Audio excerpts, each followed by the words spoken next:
il m'a dit à plusieurs reprises que je n'étais qu'un ventre vide, parce que je n'ai jamais réussi à faire d'enfant.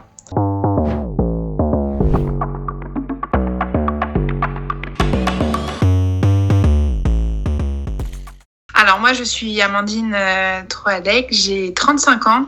Je suis atteinte d'endométriose et d'adénomiose. J'ai été diagnostiquée extrêmement tardivement, puisque j'ai des douleurs depuis que je me souvienne, depuis toujours, depuis mes premières règles.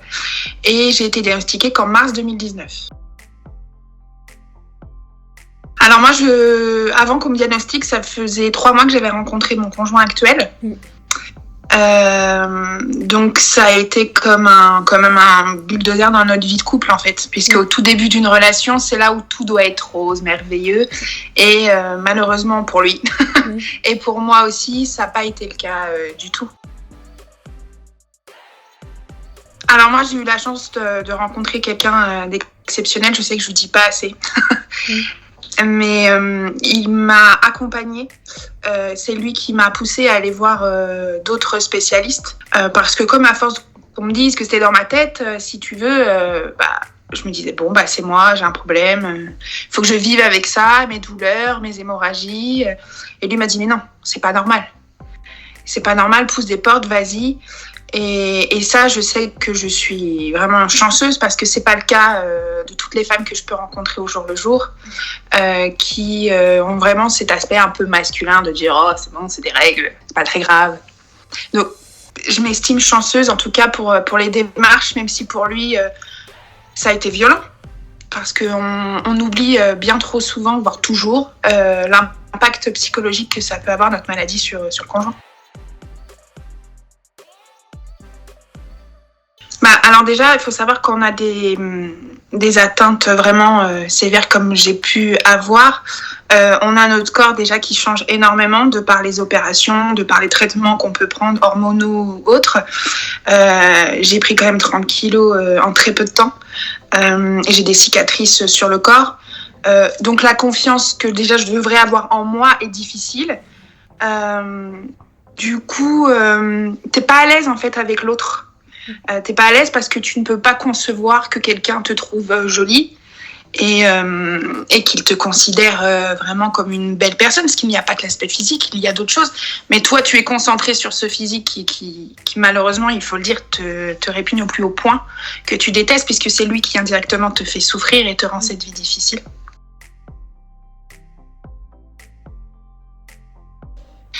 Alors oui, je suis restée 10 ans avec une personne qui ne concevait pas que je puisse me plaindre parce que j'avais des règles compliquées.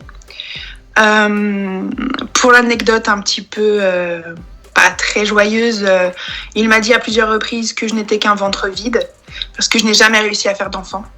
Parce que je ne savais pas à l'époque que j'étais atteinte d'endométriose, donc effectivement j'ai fait 3 fausses couches.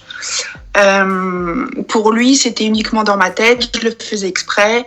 Comme j'étais repliée sur moi-même et que je n'avais plus de vie sociale, puisque quand tu fais des hémorragies à répétition, des douleurs extrêmes, tu restes chez toi, tu ne vois plus personne, tu ne vas certainement pas aller au restaurant parce que tu as peur de t'asseoir et de tâcher le siège sur lequel tu es.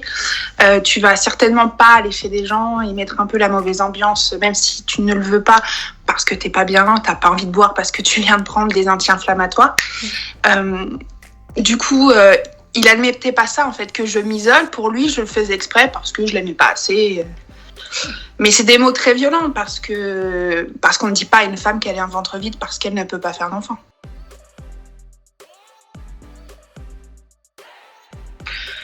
Alors, pour mon conjoint, ça lui pose pas de soucis parce qu'on arrive à cet amour, ce qu'on appellerait un peu dans les livres platoniques. Outre donc, tout cet aspect charnel, etc., qui est important en soi dans un couple. Mais nous, on est passé outre ça. Mais effectivement, pour te donner un ordre d'idée, depuis 2019, on a dû avoir 4 rapports intimes, avec énormément d'appréhension de ma part, de la sienne, peur de me faire mal. En plus, j'ai eu des appareils digestifs.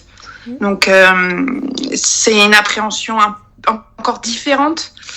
Mais nous, ça ne nous a pas posé de problème. Mais je sais qu'autour de moi, il y a des femmes qui ont eu des ruptures parce que les conjoints sont partis voir ailleurs pour assouvir des besoins physiques qu'elles ne peuvent plus faire. Pas parce qu'elles ne veulent pas, mais parce que quand tu es en souffrance, c'est impossible.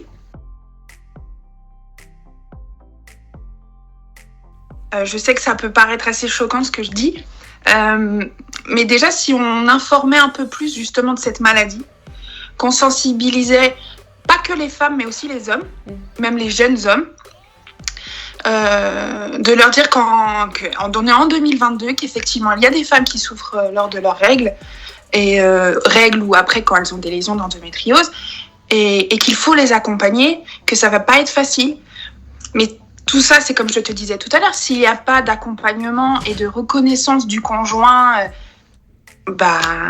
ça ne peut partir que de façon tragique dans un couple.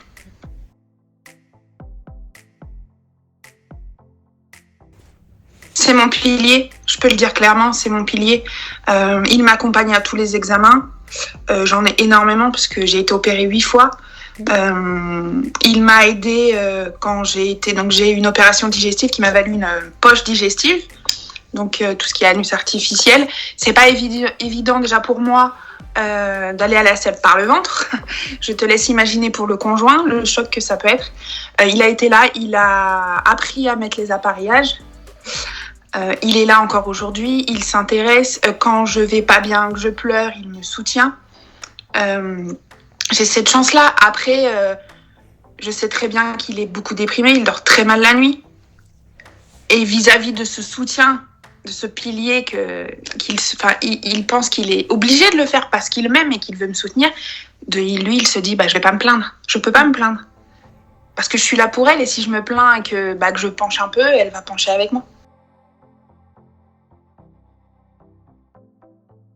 Oui. C'est extrêmement compliqué. Des fois, même je me demande si c'est pas plus compliqué. Parce que comme il dit, je peux rien faire pour toi. Je peux rien faire pour arrêter ses souffrances.